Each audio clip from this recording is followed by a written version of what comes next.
Salve, salve galera do Hip Hop São Bernardo. Hoje a gente vai entrevistar um cara que tem um vasto conhecimento da cultura do hip hop, fundador da Zulu Nation no Brasil, que não é pouca coisa, viu? Vamos lá, hoje a gente fala com King Nino Brown. Espera aí pra ver.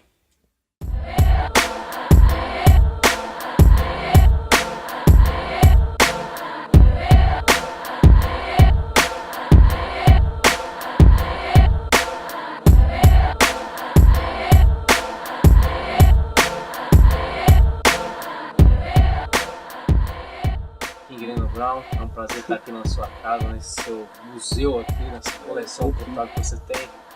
É o nosso mestre do hip hop em São Bernardo. King, fala pra mim aí como é que você chegou aqui, como é que você teve o seu contato com o rap, hip hop. Embora. Bem, depois eu vou falar um pouco da construção do nome, né? Mas eu vou, portanto, como que eu cheguei até aqui, né, em São Paulo. Eu sou pernambucano, né? E em 69 minha irmã mais velha veio pra cá, né? Que hoje mora no Beatriz, a Marinette. Só que ela veio para morar no bairro chamado Pinheiros. Também veio a minha tia, algumas primas e primos que foram para a favela do Calux. E em 74 foi quando veio toda a família, né? Assim, ficaram com o irmão meu, alguns parentes também lá em Alagoas e Pernambuco. Mas a gente veio para cá em 12 de outubro de 74. Desembarcamos de busão, 3 dias, né, de viagem. Desembarcamos naquela antiga rodoviária que hoje não existe mais, né? Que tinha, eu lembro que tinha uns enfeites tipo vermelho, acho que é azul, acho que era mais ou menos isso. Então a gente foi, nossa parada foi na Praça Benedito Calixto, onde minha irmã morava, né? Já casada, com um filho pequeno já. A gente veio morar nesse endereço. O endereço é praça porque não era rua ainda, era Praça Benedito Calixto, 74, aí tinha casa 1, 2, né, e tudo. Era bem um cortiço, mas era tipo casa com 3 cômodos, né? Sim. Quarto, cozinha, banheiro e etc. Então a gente morava na casa 4 e arrumei um serviço numa padaria, eu tava com 12 anos. Entregar pão nas vizinhas. A Praça Benedito Calixto, ela fica atravessa com a rua Teodoro Sampaio. Então todas aquelas ruas ali, Rua João Moura, Rua Cristiano Viana, Rua Fradique Coutinho, eu entregava pão nessas casas, né? Durante um ano eu trabalhei nessa padaria como garoto que entrega, nada registrado e tudo mais, mas eu falo, para poder ter uma grana no final de semana, né? E jogar bola na pracinha. Ah, gostava de uma bola então? Jogar bola. Tinha vontade de ser jogador, mas infelizmente não deu certo não.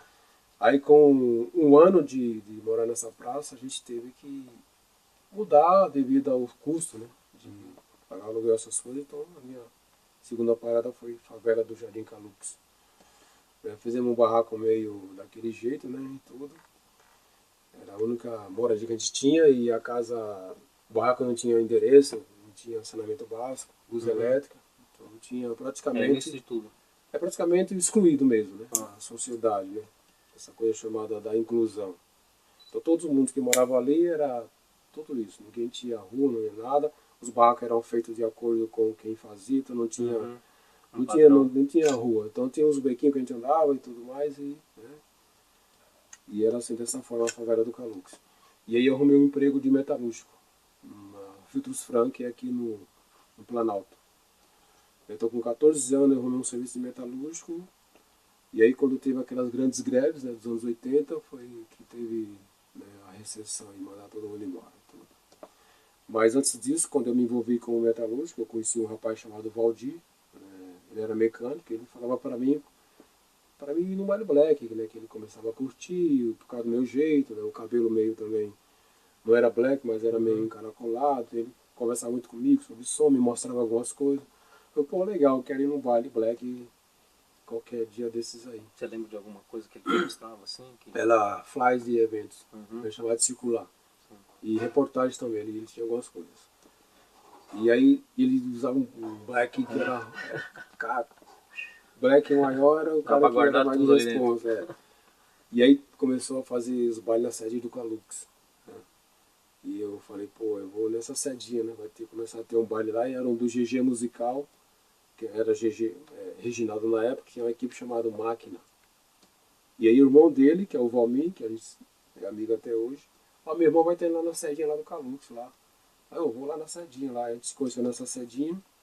Primeiro antes eu fui, e aí quando ele começou a tocar James Brown, né, que ele ia falar que ia tocar o som de James Brown, eu percebia que as pessoas ficavam contentes, felizes e tudo mais, e aí foi isso que me cativou. Falei, pô, James Brown, né? E aqui ficou na minha cabeça, James Brown. Você já conhecia, já curtia James Brown? Aí não, nunca. Ainda não. E aí tocava música lenta, música original soul funk e samba rock, que era Jorge Ben, original de samba, AGP. Ou seja, tinha a seleção de samba rock e a seleção de lenta e o funk. Só que quando eu tocava James Brown, era a hora que se parava tudo e se fazia uma introdução.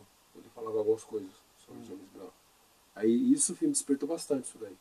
Eu nunca tive numa festa black e dessa forma aqui. Aí eu fui lá no Parque Dom Pedro, peguei o ônibus, desci no Parque Dom Pedro, ali em Geva Carneiro, e comprei um vinil do James Brown, que era o Revolução da Mente. Na hora que eu entrei na loja, eu falei, quero um vinil do James Brown aí. O cara me mostrou o disco, eu comprei, ainda não era a música que eu queria, porque assim, a gente ia muito para as galerias, para poder cortar o cabelo, black, né, para comprar vinil, comprar roupa também, que tinha o MAP, né, o saudoso MAP, tantas essas coisas. O G Black Pop foi lá no centro. Então eu comprei esse disco e assim, a história que acontece, não tinha onde eu ouvir o vinil, tipo, onde eu ouvia assim, em casa. Primeiro que eu não tinha vitrola. E não tinha luz elétrica. Demorou muito para ter uma vitrolinha e uma pilha. Então a gente ia na casa do colega, que tinha um som para ouvir, trocar ideia, e às vezes também cortar o cabelo, sabe? Tinha esse lance de às vezes aparar as pontas, mas quando queria deixar ele geral, ia no Via Black Power, lá na 24 de maio, na galeria. E eu comecei desse jeito, sabe? Guardando vinil, disco, pegando jornal, fazendo recorte, revista, tudo que eu via sobre black music, principalmente James Brown, eu cortava, montava algumas coisas em casa, flyers de bailes, né? E eu comecei dessa forma, colecionando tudo que era James Brown e tudo que é referente à luta, mesmo sem esperar que um dia isso fosse trabalhar com isso. Né? Essa referência à luta sempre foi referente, começou daí, do os hip hop, bailes que a gente e antes era só, não tinha o hip hop ainda, nem o rap. Os bailes eram o que? Os caras falavam pra gente, a questão da informação, que na época era passar Negras Raízes, em 79. Então o Luizão falava pra gente ser minissérie, comprar um livro, ler, se informar. Porque tinha muito essa coisa de desfiles de modas afro, de questão assim, de você ler mesmo, sabe? Se informar, de ter do movimento negro que estava surgindo na época. E eu comecei dessa forma. E só que em 78 foi quando eu fui no meu primeiro show no Palmeiras, que foi, logicamente, de James Brown, no dia 11 de novembro de 78. Eu tinha 16 anos. E esse brother que a gente conheceu, que era metalúrgico, eu ainda era metalúrgico na época, a gente foi todo mundo junto pro show do James Brown no Palmeiras, né? E como foi essa sensação? O ginásio não existe mais. Então, assim, quando a gente entra lá dentro, então não tem como ficar junto, cada um foi pro seu canto. Eu fiquei ali perto ali do palco para ver a parada acontecer. E assim, pô, assistir um show do James Brown, entre outros, né, mas James Brown, principalmente dele, a energia que ele joga pra gente, o que ele faz aqui, a história dele, então é praticamente ser batizado mesmo assim, caramba, foi um show de James Brown, isso aí outra pessoa, de ver como o cara chegou onde ele chegou, né, de onde ele era, e mostrar o que a gente pode vencer na vida, né? Você identificou completamente com o James. Desde do baile, né, porque assim, toda garotada da minha época, você poderia onde você quisesse. Se não tocasse James Brown no baile, praticamente não era um baile black. Sempre que tocava, você abria uma roda e uma seleção só a música dele. O outro era o único cantor que isso acontecia nas festas black. Nossa. Então eu cheguei a assistir 3 shows deles ainda, né? Em 78, 88 e 94. Então, foi 2 no Palmeiras e 1 na USP. 94.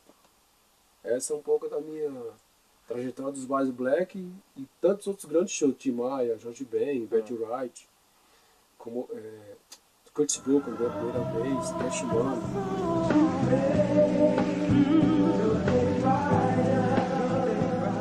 Então, já nos anos 80, quando o cara tem que citar o Sugar Hill Gang, né?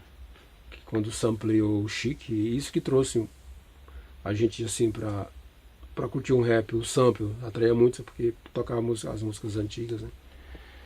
Antiga não, música boa, né? Acho que é isso, a gente costuma dizer. E aí tocava nos bailes e não falava que era rap, falava que era funk falado. Porque o cara falava, não cantava.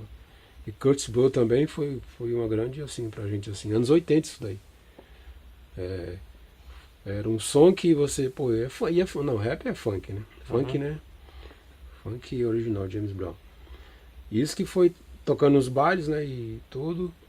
E com o tempo, através do filme Beat Street, foi se entender que era rap, ritmo e poesia, né?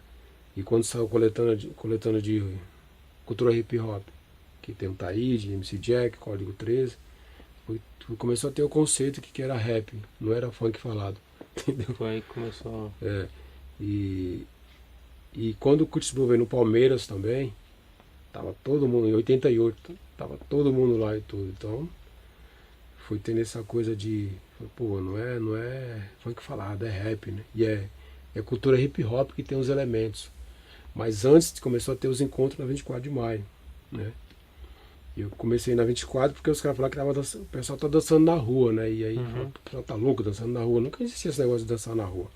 Que era o Nelson Funkcia, que eram os grupos, as pessoas que estavam no Funkcia também era daqui do Grande ABC. É um dos grandes dançarinos, não só de soul funk, mas também do chamado robozinho, que não tinha ainda o lance do b-boy. Pepeu fazia algumas coisas na 24 de maio. Só que assim, raramente tem imagem disso, né? Ou algumas fotos. E eu fui lá para dar uma olhada. E o Fantástico estava lá filmando também nessa época. Ele tinha um finado Maguila, que era daqui da favela do Calux também. E eu que escrevia break na camisa do pessoal, né? Às vezes pra eles, que não tinha hoje, igual tem hoje, né? Você fazer, bordar e tudo, e eu fazia isso já há muito tempo, porque não tinha como comprar uma camisa, então vou escrever, né? Comecei a copiar, eu comecei a pegar umas letras de um abecedário que eu copiava às vezes num papel, aqueles papel fininho, né? Transparente, e escrevia com carbono, então pintava, então fazia um detalhe bem bacana. Dividia as letras em duas cores, até parecia até de fábrica, né? E muita gente pedia, falei, pô, vou escrever aí, não tem um macacão break, vai, e tudo. Até surgiu a questão de ter o grafite mesmo, de ter, né, cultura hip hop no geral, mas na 24 de maio, quando tem o início, depois que vai para São Bento, né? E da São Bento é aquilo que todo mundo já sabe, né? Todo mundo conhece. Quando começa tudo. Então, para eu ir pro hip hop, eu não sou b-boy, não danço break, mas eu até arrisquei alguns passos de robozinho na boa. A gente imitava algumas mímicas, né? Todo mundo fazia isso, qualquer um fazia. Hoje já não dá mais, né? Tá ultrapassado, né? Mas é bom lembrar um pouco. E o nosso problema é que, infelizmente, não temos nada registrado de foto, de filmagem. Né? Algumas coisas que acontecem, que algumas equipes soltam. Dá até para ver no YouTube, da Chic Show, no baile do Jim Borrone, né? Em 80. Seria bom mesmo que tivesse esses a banda Black Hill, tem algumas coisas lá. A banda Black Hill que acompanhou o Jim Borrone na década em 1980. E para ir para o rap ou para o hip hop, né, quando você tem esse conceito de o que é o rap, o que é o grafite, o que é a cultura hip hop, então tinha muita coisa que ninguém sabia explicar direito ainda o que estava acontecendo. Foi quando eu mandei uma carta para a Zulu Nation. Né? Peguei um vinil, né, do África Bambata e mandei uma carta através da caixa postal para a Zulu Nation, isso em 94. Depois eu vou chegar na Posse Russa, né, de São Bernardo, mas eu estou contando isso que é o início. Sim. E aí eles mandaram a resposta com um questionário com 30 perguntas, né? O que a Zulu prega, né? Paz, amor, diversão, matemática, ciência, ou seja, tudo que para trocar o negativo pelo positivo, eles faziam isso, que os caras eram de gangue, né? Então lá tinha as gangues no Bronx, que os caras... Hoje você pode ver os documentários, por exemplo, o Rubric Kings, né? Depois pode estar assistindo para você ver como que se deu tudo isso. Até chegar no acordo de paz, né? Que os caras fizeram e aí já... Hip Hop já estava com esse conceito. Assisti também o Guedal, que é importante. Que agora dá para você estar encaixando as coisas e até ter uma noção de como que era aquilo, né? Tipo, o que acontecia lá. Né? As cenas que... Antes você não tinha o YouTube, você não tinha DVD, você tinha uma cesta de vídeo, olha lá. Né? E quando chegavam, né? Você podia ter acesso. Copiar várias copas de cópia e a imagem parecia só sombra, né? Não dá nem pra você ver direito. E tinha um concurso de break no bairro do Alencar. Quem era a protagonista que ganhava todas as competições era a Maica Jeca, que o Basil Alencar que começou a chamar ela com esse nome e pegou. Só que o nome dela era Luciana. Não cheguei a conhecer ela, né? Mas assim, todos os sábados, assim, tipo 2 horas, 3 horas, todo mundo tinha que assistir o concurso de break. Aí passava cenas do Beat Street. E ninguém entendia muito, às vezes, o que estava acontecendo. Né? E quando eu mandei a carta para a Zulu Nation, até para conhecer a história do hip hop, né? Eu mandei fiz uma carta em português, a amiga me ajudou passando para o inglês. Quando eles mandaram a resposta com um questionário com algumas perguntas, e aí eu fui entender que o hip hop não era só apenas, né? Só você fazer os elementos, só tudo. Percebi que ia além disso, do trabalho que eles faziam. A gente já sabia alguma coisa. De chegar nas gangues e mostrar que nós temos que nos cuidar, entendeu? Sim. E tudo que estava morrendo muito jovem naquela época. E o Bronx, né? Tão violento que nem a polícia se arriscava a entrar lá. Quando você fez a carta, você acreditou que ia ter essa resposta? Não, eu mandei. Vou mandar. Porque como a gente trabalhava muito nessa questão de mandar carta aí, na época, né?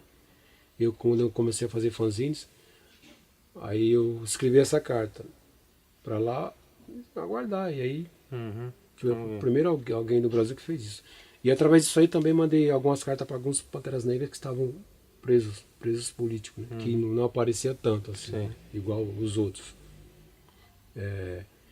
Então através dessas correspondências foi que eu também fui conhecendo o que acontecia, né? Lá. Eu pedia para eles mandar foto, mandava coisas nossas daqui, flyers também mandava, né? Até ele vir e fazer o evento em 99, quando eu pude estar lá e participar da palestra com ele. Então tudo dentro do que eu faço assim, dentro do que comecei no movimento Black Soul Music, era essa coisa de passar o conhecimento mesmo, sabe? De usar as roupas, que a gente pintava nosso sapato, o cabelo black. Não era só festa, né? Não, era totalmente uma coisa bem respeitada, entendeu? E entre nós, né? Então, por isso que a gente falava de brother, né? E aí, brother, firmeza? Eu saí daqui, podia ir para qualquer baile black, você não tinha essa coisa de demarcação de território, né? Essas coisas. Então, quando o hip hop chega, não precisou ninguém matar ninguém, né? Ainda bem. De gangue, essas coisas. A gente foi lendo, se informando da questão da cultura, né? E falou, olha pessoal, nós temos que ler a nossa história, temos que se informar. E outra, uma época de repressão, né? De ditadura, você não podia ler livro, né? Que hoje você tem acesso. Nino, pra você, qual foi o momento auge do hip hop em São Bernardo? São Bernardo. Acho que anos 90, né? Foi o auge de tudo. Até o final dos anos 80, que teve grandes festas no Palmeiras. De grandes artistas que vieram, que a gente nunca imaginava que iria vir. Que é no caso do Cuts Blow, como o D. Aí tô falando da questão do rap. Cash Money, né, que tinha o programa da Chic Show na Bandeirantes. Final dos anos 80 para os anos 90. Isso na questão hip hop rap aí, né? Acho que foi um auge muito bom. Muita gente tem saudade dessa época. Né? Todos que você for conversar, né? Não a velha escola, porque assim, eu gosto de falar que quem é da escola autêntica é a original. Velha escola não existe, você tem que ser da autêntica. Porque quando você é da autêntica, você respeita quem veio antes de você. Porque hoje as pessoas querem andar de trem, mas esquece quem botou os tiros para ele andar. Então a gente não pede para ninguém beijar nossa mão, nem se ajoelhar, até nem curto isso. Porque muitos que beijaram a minha mão, hoje nem sei se vão beijar. Quer dizer? Então eu não preciso disso, eu preciso de respeito mesmo, de cumprimentar, de calor humano. Se quiser beijar até, tudo bem, na boa, mas já beijaram minha mão sim, em respeito até. Já beijaram até meu rosto também, em respeito também, né? Falou, Nina, tô muito feliz de estar aqui hoje e beijar aqui, pai. E pronto, né? Na boa. Felicidade mesmo. Amigão mesmo. Uhum. Falei, pô, legal, né? Que você tá feliz, né? É isso que a gente pede. Então, mas pra mim, eu acho que no final dos anos 80, assim, 89 e tudo mais, nos anos 90 foi assim, coisa que fizeram acontecer mesmo, que ninguém botava fé, né? No rap, no hip hop. Aconteceu muita coisa. Não é que hoje está ruim, né? Eu acho que teve pessoas que se sobressaiu muito bem, que provou, né? Que estão até hoje, tá né? vivendo, né? Que tá gerando empregos, né? Tudo mais. Que você ganhar dinheiro, né? Não é pecado, né? Quem diz, Abraão era um homem super rico, né? Jacó, José. Estou citando os grandes profetas, né? Que a gente tem que citar, que os caras tinham grandes, né? Poder, mas a riqueza dele foi conseguida, né? Com honestidade, é isso que a gente fala, né? Então, o que hoje que eu falei, que nem essa coisa que ninguém precisa estar toda hora falando seu nome, porque quando você fala o seu nome, é porque você fala em respeito, né? E quando eu falo o nome das pessoas que foram, por exemplo, Nelson Triunfo, A gente se conhece há 40 anos, então é um cara que foi pra rua e tomou várias butinadas de polícia, entendeu, cara? E hoje você não vê assim. Isso ninguém vê. As pessoas, é reconhecer mesmo, sabe? Falar que o cara que foi pra rua, dançar na rua, né? E tudo. E que hoje tem várias batalhas que acontecem de dança, né? Você pega o pessoal do Brasil, que tem o melhor b-boy do mundo, melhor grupo que até concorre ao Grammy, né? Cantores de rap, grupo de rap. E grafiteiros, os gêmeos que grafitou um avião, né? Que grafitou o Castelo da Escócia. Então o hip hop brasileiro é super, assim, vamos colocar assim, aprovadíssimo, né? Que conseguiu todos os elementos provar que eu sou um historiador, não sei como que é tudo. Eu tento, né? E passar, né? E eu tenho que estar falando todos os elementos. Mas assim, eu não posso, às vezes assim, eu fui chamado para até mesmo para julgar mesmo, falar, vai ter um festival aí, a gente vai mandar a gente quer que você venha aqui e que você escolha. E realmente a gente escolheu os bons. Desculpa, né? Mas escolheu os bons mesmo, porque não dá, né? E através dessa escolha, realmente os caras, vocês realmente escolheram os caras bons mesmo, cara. Falei, pois é, né? Não posso, né? E aí cada rap que eu ouvia, eu colocava lá, olha, aqui falta, né? A questão da dicção, né? Tudo.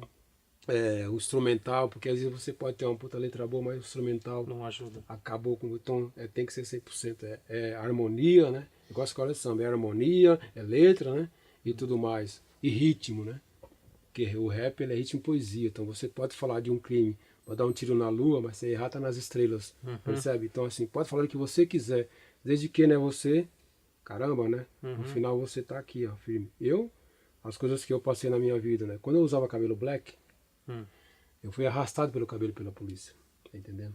Eu estava apenas conversando com um amigo meu e é aquela coisa. Periferia é em qualquer lugar e nós somos irmãos em qualquer lugar. Então ele não vai olhar para você, não, é tudo igual.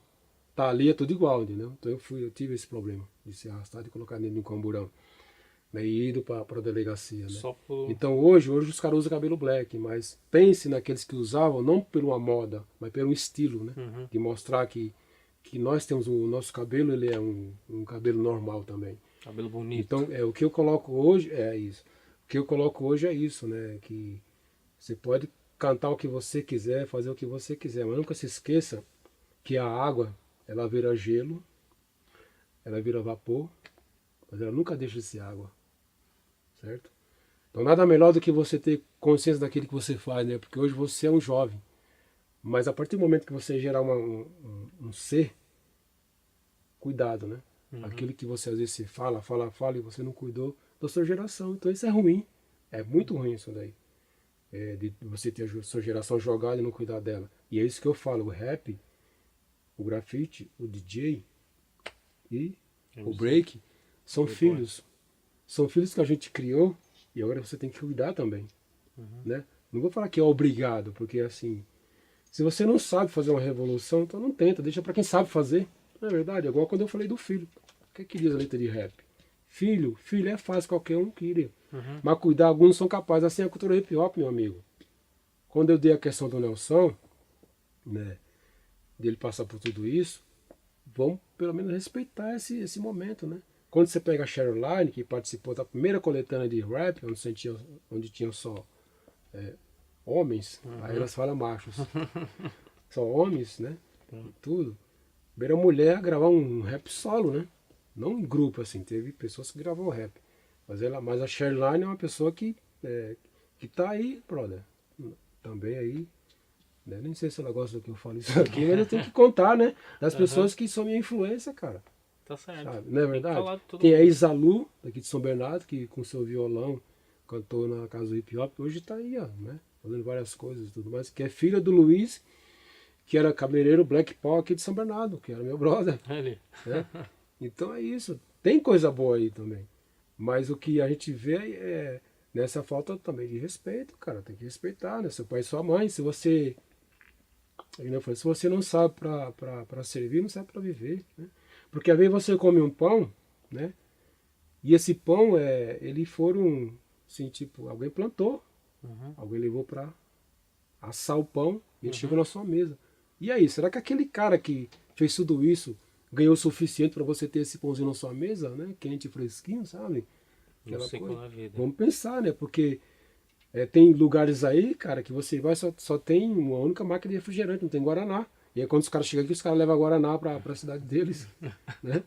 Eu fui pra Venezuela e lá não tem feijão. Né? Não tem? É só arroz com batata e tudo mais. Eu falei, eu preciso comer feijão, né? Tudo mais. Então, a gente tem tudo aqui nesse país. Nosso país, ele é realmente abençoado por Deus. O problema do planeta Terra, que a gente fala assim, são os seus habitantes, né? O câncer é o ser humano? Profeticamente, a Terra está contaminada por causa de seus moradores, né? Assim que se fala. E, pô, você tem uma pessoa que ganha 30 mil reais por mês, e você tem é importante contar isso, porque hip hop não é só diversão, hein? E aí você tem uma pessoa que, vamos supor, ganha R$ 1.000. Então, quer dizer, o cara ganha R$ 1.000 por dia. Como é que você vai falar de igualdade desse jeito, né? Da igualdade. Que igualdade que é essa? Que Constituição é essa? Que Constituição é essa, cara? De falar que o direito de ir e vir não existe. Fala, vamos nos cuidar, pessoal. Não podemos ficar vacinando em esquina. Vai pra casa ler um livro, né? Tudo mais. Foi isso que eu fiz. Eu tive 2 irmãos. Um foi assassinado com 27 anos de idade. Eu sou mais novo. Tiro no coração. O outro é o alcoolismo. Acabou com ele. Né? Nem sei onde está esse meu irmão. Que sumiu no mundo, entendeu? E eu, peraí, não quero isso pra mim. Eu tenho que me cuidar. Então, tô aqui hoje, ó, vivo, né? Eu tenho só 55 anos. Tô novo ainda. Tenho muito que aprender. Jovem. Quer dizer, imagine pra mim chegar aos 55, o que foi que eu tive que fazer?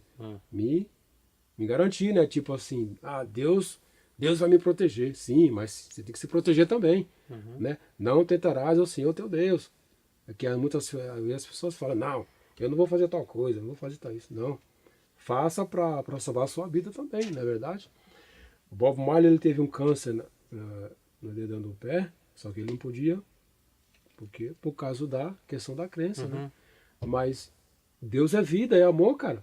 Então, se eu tiver um problema de saúde, eu vou me tratar assim, correto? Você entende o que eu quero dizer? Então, com o tempo, a gente vai vendo as coisas, né? Que, porra, eu morava em Pernambuco e eu tinha medo de passar da minha casa quando eu estava no busão.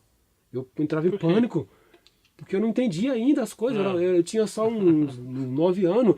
E aí, hoje eu fui lá e falei, era só descer no ponto e voltar para casa. Tá entendendo? Tá vendo como é bom ter o conhecimento? Porque eu tinha certas coisas que essas pessoas não chegavam para mim, assim, dizer assim, e passar o conhecimento. Tipo, eclipse, eu tinha pavor de eclipse, cara, eu não entendia, eu achava que o mundo ia acabar. Até para alguém chegar e falar assim, não, a lua está na frente do sol, por isso que fica escuro. Né?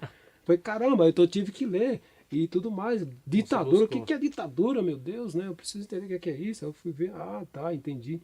Esse conhecimento, né, mano? Coisas que muitos não buscam hoje, né? É isso, então eu li tanto livro na minha vida e tudo mais, não foi pra ficar xarope não, porque muitos dos nossos irmãos tá complicado, né? Não diz coisa com coisa, né? Entendeu? Sim. Você era uma referência, brother. Achou que são dono da verdade. Você era um cara que, porra, olha o seu estado, mano. Se acabou num copo. Né? A garrafa bebeu ele, que se não quer beber, dá pra você beber ela. Não é beber você. Entendeu, brother? Tão simples, cara. A felicidade, ela pode estar onde você possa procurar, porque, como dizia o cantor Ade José, felicidade não existe. O que existe na vida são momentos felizes. Então procure seus momentos felizes, que a felicidade não existe mesmo. Por quê? Eu não tenho mãe. Eu queria ter minha mãe. Eu perdi minha mãe, eu tive 3 anos de idade, eu era um garoto. Mas eu perdi ela, infelizmente, para meningite. Ela faleceu com 57 anos de idade. Sim. E vou ficar mais velho que ela. Mas eu tive que, caramba, é a vida, né, cara? Superar. Vou ter, isso. E são 30 anos, né? Não é fácil, né? Igual muitos, quando perdem seus entes queridos, eu sei que não é fácil, mas se você não se concentrar legal, se perde também. E aí eu vou, né? Buscar as forças, cara. Eu tenho que, né, de ficar desempregado, né? Essa coisa, né, de chegar os boletos para pagar e tudo mais. Isso não para. E tudo. E eu, não, vai melhorar, não é possível. Mas você tá muito sossegado. Calma, né? Vamos, né? Estamos vivos, estamos respirando ainda, porque tem gente que tá lá tentando, né, ainda. Puxa, tomara que eu passe de hoje, né? E eu tô aí, brother, eu tô muito, assim, feliz mesmo, tô contente, sabe? Então isso você passa, por exemplo, pra um jovem hoje que tá curtindo o hip hop, que tá entrando pro hip hop. Qual é essa mensagem você passaria para ele? Sim. A palavra respeito, perseverança, o que seria? Então, no Facebook, antes era no Orkut, e na casa do hip hop eu fazia, igual eu tô falando, que é a hora do conhecimento. Então eu pegava um personagem, Vamos falar hoje de Malcolm X, de mulher também, Rosa Parks. Rapidamente, vou falar da Rosa Parks, para não ficar essa coisa só de falar de homem. Aí você chega, como é que eu vou falar de Rosa Parks, né? Então, Rosa Parks. Vou falar a história de uma pessoa que, inclusive, eu falei isso aqui na Batalha do Morro. Aí todo mundo espera, eu cheguei, pessoal, vamos trocar essa ideia aqui, tá indo bravo. Pessoal, vamos falar de uma mulher aqui, rapidamente, né? Já que tá tanta coisa do machismo, né? Rosa Parks. Rosa Parks era uma mulher que trabalhava assim, e quando ela entrava dentro do busão, ela tinha que levantar para dar o lugar para que era a questão da segregação, para uma pessoa branca sentar. Porque mesmo se na frente tivesse lugar e lá atrás tivesse lugar, você não podia sentar na frente, tinha que sentar atrás. Não sei se você sabe dessa história, da segregação dos ônibus, que a pessoa negra tinha que levantar para dar o lugar para o branco sentar. E esse dia ela não levantou. Eu não vou levantar. Não vai levantar? Não vou levantar. Foi presa, detida. Isso está no filme Selma, depois se tem um pouco disso aí. Foi presa, detida, cara. Pô, você ser preso porque você não quis levantar, né? Caramba, cansado, uma senhora já. Foi presa, detida, fechada. Ah, é? Primeira. Então ninguém vai pegar ônibus durante um ano. Um ano ninguém pegou ônibus. Se viramos. Carona aqui, carona acolá. Então acabou a segregação. Opa! Todo mundo pode sentar. Imagina se ela não faz isso. Né? Ia tá até hoje. Ia tá todo mundo. E o ônibus, que ela estava nesse busão, o que aconteceu com ele? Está no museu, escrito assim, no assento que ela não queria levantar, reservado para Rosa Parks. Aí ficou todo mundo assim. Ó. Você tá vendo aí, pessoal? Uma mulher que trabalha, vai para casa, cansada, tinha que levantar para dar lugar, né? Por causa da segregação. Inclusive no filme do Rei Charles mostra um pouco disso, né? Ele até senta não sei onde lá e tem. Faz tempo que eu assisti ele, o rei. E aí essas histórias, foi caramba, essa mulher, né? Foi presa porque não queria levantar para dar lugar, que coisa absurda, né? Entendeu? Depois segregação, cara. Mas a gente não vai combater racismo com racismo. Não precisamos, né? Escravizar ninguém. Porque nós somos fortes, a gente tem ideologia para trocar. E aí a molecada vai com aquilo para casa. Igual quando eu fui no baile do Mr. Musical lá, e que ele falou de James Brown, eu tinha 15 anos, falei, caramba, muito legal a história, e na hora que começou a tocar a música, ficou aquilo na minha cabeça, eu preciso conhecer a história de James Brown, né? Foi assim que eu comecei. Então eu vou passando isso daí adiante. E eu fui pra Curitiba, isso é legal pra caramba, eu contar. E lá tinha o viajante, mestre Anandi das Areias, que é Capitães de Areia, que era um mestre de capoeira. Muito conhecido essa. E ele estava lá em Curitiba e ele era do Departamento de Cultura. Que é assim, a Casa de Hip Hop de Diadema, a gente tinha vários convites, né? Para falar da história e para dançar também e da oficina. Então, para Londrina, a gente foi a equipe. Então, eu fui na frente para falar do conhecimento. Para abrir, trocar ideia e falar para as pessoas. E depois ia o pessoal que ia fazer os elementos. Então, foi o DJ, foi o Chorão Grafite, o Tota, o Grafite, o DJ Dri, que é da dupla lá do Lino Cris, os Metralhas. Do rap foi o... Agora não lembro quem foi. Foi muito tempo isso aí, cara. Então do break foi o Breno. Então a gente fez isso, tudo uma coisa bem organizada, mano. Né? Eu sou fulano de tal, e aí, porque eu tô no hip hop e tudo mais. E aí eu comecei a falar dessa questão do universo, né? Se estamos sozinhos, né? Porque quando você fala de extraterrestre, as pessoas davam um susto, né? Porque Jesus Cristo não era desse planeta. Onde que ele era então? Ele era um extraterrestre, correto? Certo. Né? Ele veio, pai, foi embora, né? Ele disse que foi numa nuvem, pô, caramba, era um descovador que estava lá em cima, não é possível. E eu comecei a falar essas questões dessas teologias, né? Mas pegando assim, numa questão filosófica. Para o pessoal não ficar viajando muito. Falar, não estamos sozinhos, cara. Você acha que esse universo aqui foi criado como? Nosso. Olha só o tamanho do planeta Terra, né? No universo. Ele é grande. Imagina o tamanho do universo. E foi quando eu comecei a questionar essa questão de tem pessoas, que tá, né? E tem coisas aí, por exemplo, você pega os Estados Unidos, o cara faz uma carta bomba, caramba, como é que o cara conseguiu fazer uma carta bomba, mano? Você pega um papel, você abre a carta e explode. Que inteligência que é essa, não é verdade? O cara cria um chip que cabe não sei quantas fotos. Alguém ensinou isso pra ele, mano.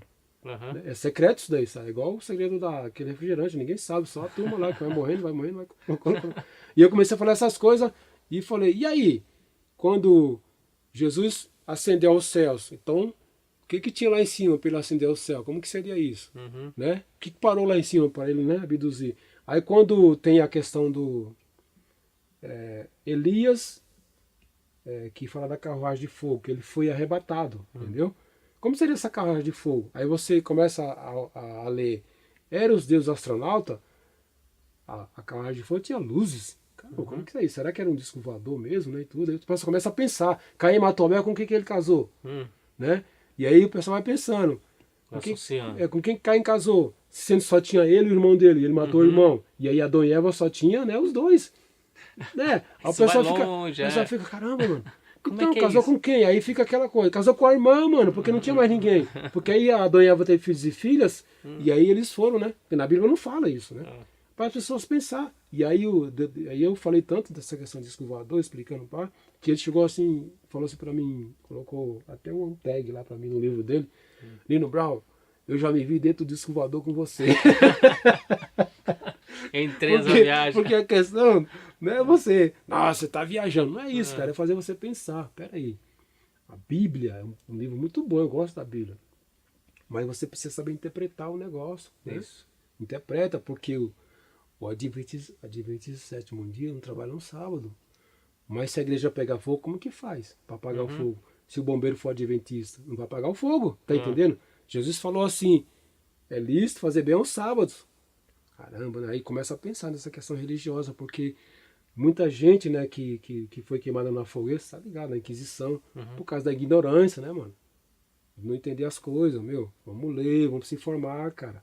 Faz os gráficos aí, ó. Pera aí, tem coisa aí que não tá completa ainda. Vamos deixar isso aqui.